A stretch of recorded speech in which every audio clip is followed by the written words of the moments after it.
Hey, welcome back to my M Plus route series. Today we are taking a look at seed. I will show you two seed routes, one without a skip and one with a skip. Let's start with the no skip route first. So the important part about seed in the beginning is that you actually have to play a very difficult pull, because there are 4 merciless subjugators, and these are very dangerous mobs because they apply these chains to your group. If you don't break these chains, they deal a lot of damage, and even having 2, you can sometimes die if you don't have a defensive or your healer is not taking care of it. So yeah, it's very important that you can actually break the chains. You can do that by like using freedom, rescue from the evoker, back jump, like vengeful retreat from the demon hunter. You can actually AMS them before they are applied, so this works as well. So there's a bunch of like things you can do to actually get around these chains, and you actually need to do that. In this safer, like park-friendly no-skip route, we are only pulling 2 merciless subjugators in the Bloodlust pull, and then do the other 2 separate in separate pulls. So this first pull is the Bloodlust pull. Again, be careful around the chains. Your healer should be able to like pump you with chains, even if you cannot remove them in Bloodlust, because obviously they are healing more and they have all of their CDs ready at the start of the dungeon. So this should be not a problem. Afterwards, you pull the merciless subjugators with like an additional pack on either side, and then you pull the boss. Since we are not doing a skip, we will have extra percentage, so we leave out a lot of the easy trash in the first room to like be good on our percentage if we clear most of the dungeon. So the next pull comes after the first boss. You go through this like walkway and you have to wait for the RP actually. Usually you cover this time by actually fighting G8, but we don't do that in that route because we like need to again preserve percentage for later. So yeah, you fight this Rift Warden, and for these Rift Wardens, it's actually very important that you fight at their location, because if they are pulled too far away from their portal, they will actually do a lot of raid damage and you will die. So yeah, this is like the next pull. Then you go towards this location. Again, here's a Merciless Subjugator again. It's only one of the guys, so yeah, but still be careful with like removing the chains. Then you have another Rift Warden. Again, fight on this location. Then you move towards this Rift Warden. You pull the caster, the conjurer, and these 2 guys into him, and then you fight him. Be careful with the patrol who like walks up to it. So you like need to make sure that you stand on this side of the Rift Warden. Next up we have Group 9. Again, this is a merciless subjugator and some little bit of trash. And then you sneak up past this group towards the boss platform over here. And then once you're on the boss platform, you actually fight the Rift Warden with the patrol. This has a caster again, so be careful here. This is a very good time to use your defenses, especially if you're like not needing them for the boss fight. Many of the classes are tanky enough to sustain against the bleeding from the boss, so it's smarter to use your defensives over here at pull 10. Then you pull the boss. This boss is generally not too difficult, especially if your tank is soaking the orbs. It's like not too difficult to actually play it. The only hard part is actually the bleeding, and especially for an evoker, if you get more than 1 tick of the bleeding, you're usually dead because there's like other damage happening, and then you just die. So you need to like be quick with your removal of the bleeding. Maybe get a cocoon, maybe use your obsidian scales, like pre-use your defensives if you know you are the next target of the bleeding. You cannot know for sure, but there's like a tool in Xbox that can tell you who are the most likely next 2 people to get the bleeding from the boss. After the boss, you there's a tentacle right here, so you need to be sure that you like sneak past this group over here, and then you pull this guy, and then you pull it over here through the water, and you fight this pack. And since this is a no skip run, we will actually need to fight both of these void infused destroyers, and you would do it this way, that you would pull this guy over here. This would be the focus target. You would kill him, and then you would add the other 2 infused destroyers into that pack and then fight them. I'm not sure. It might be possible that you can actually pull them down. So if most of the pack is dead and then like one of the guys is like remaining with like 50% health, you might be able to pull him down towards this boss room. But I'm not sure about that. So we basically always skip this group since I did like plus 15, plus 16 keys. So I've never actually played these. In the next boss room, since this is a pack-friendly no skip route, we will actually clear this pack. This is one of the harder packs, so use your defensives wisely here. I would actually advise you to press your defensive as soon as the pack is engaged, and you would not pull it to all of these guys. The way you play this actually is we remove them over here, and you would actually like play it this way. where you would CC one of these Void Benders, and then you would pull him through either this pack or into the boss.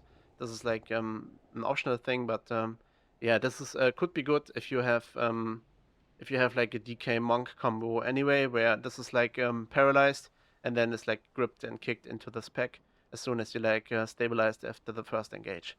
Obviously, then you play the third boss, and then you play the last boss, and then the dungeon is done.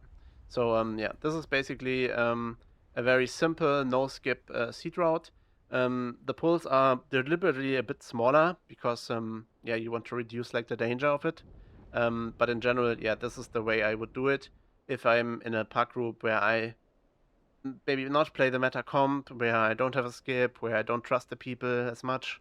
Then you would like go for this route, I assume. All right, so next up we are looking at the advanced route. To be honest, I'm not too sure about this guy. I'm not too sure if you actually add him or not. So I cannot confirm 100% if this guy is in the pack usually or not. But yeah, I assume he's actually not in the pack. So in this pull, you would obviously Bloodlust this. This is like a triple Merciless Subjugator pull.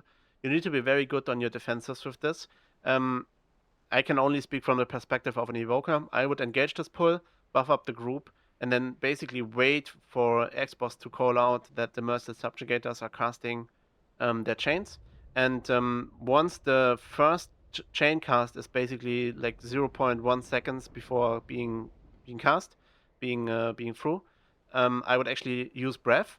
And if you like breath long enough, like for example, I'm standing here and I breath like a distance almost over here, then I would cover most of the chains cast. In a perfect example, in a perfect try, I would actually cover 3 chains cast with my breath, so I would get no damage and no chains at all. And if that is not possible, I can at least skip like the first 2 chain casts like this, and then for the third chain cast, I would use like a defensive, like scales, obviously. But yeah, you need to figure out how you solve this with your class. I mean, you have Bloodlust, so there's a lot of like healing going on. You can use all of your defensive since this is the start of the dungeon. So in general, this pull is not like too insanely hard to survive, but it is still a bit difficult. After that, you chill a bit. Your druid often needs to recover their defenses. So basically, you pull this and then you chain that into the group as soon as the druid feels ready to do that. This has a caster as well, so your DK is likely to like grip him and kick him first, and then as soon as like the subjugator dies, you can actually chain the boss into that and pull more trash into the boss. We are likely doing this pack before we actually pull the boss, so this is added earlier into this pull too, at some point, to not have the champions like active in the boss fight. It's not like too much of a problem, but it is a bit annoying for the tank because it reduces their freedom of movement. These guys charge, and if they charge him, he gets a lot of damage. And these guys are added later into the boss fight just to give your Evoker and your Demon Hunter some extra targets to generate resources and spread bombardments and stuff like that. After the boss fight, you actually pull this group to have your Demon Hunter, Evoker, and build like resources on this and play it. And then you do that while you walk up through here. And then again, there's some RP on this spot. And then you jump down and you make a huge pull on the Rift Warden. And this is like usually blasted with CDs. Everything should be up after the boss fight. And then you have some bit of recovery where you like move over here. Your tank usually like collects the patrol on its path and then pulls it towards this like group. And then yeah, again, you usually don't have CDs for this. You recover a bit of your CDs, your defensives and stuff like that, and then you have everything up again for the Rift Warden. The timing is a bit weird because you like need to make sure, as an Evoker, this is not a huge problem, but again for DK, for example, it is a problem. You need to make sure that your cooldowns are actually up for the next pull, so for pull 7, because pull 7 is actually a Bloodlust pull in this variation of the dungeon. So you might not want to use army here. You might actually want to use army late on this, or exactly at the start, or basically right before you pull it, so you can actually recover the timing. And usually this happens to us sometimes, that we have like 20 seconds, 15 seconds left on army, and we like need to delay our Bloodlust for a short amount of time, so that we can actually lust pull 7. Pull 7 is played in a way where you like walk past this Rift Warden over here, so you don't engage it right away. You walk over here as your tank, and then the tank pulls this stuff, and here is like a grip kick combination from the DK, and everything is pulled towards the Rift Warden. and then usually the patrol adds towards this as well, and then we fight it. And then this is like the Bloodlust pull. Next up is a recovery pull again. You usually often pull G30 first and recover your defenses and stuff like that. And as soon as the tank feels ready, it takes usually like 5 to 10 seconds, maybe even less. He will add like the Merciless Subjugator, and then this is one pull again. And then you go up to the boss platform, like sneak past this pack, make sure that you not pull it. You go past here, and then you fight again the patrol with the Rift Warden. This is like a cast again, so you need like a grip kick combo again on this pack. Next up, these G32 group is often added in pull 9. I prefer it if that not is not the case.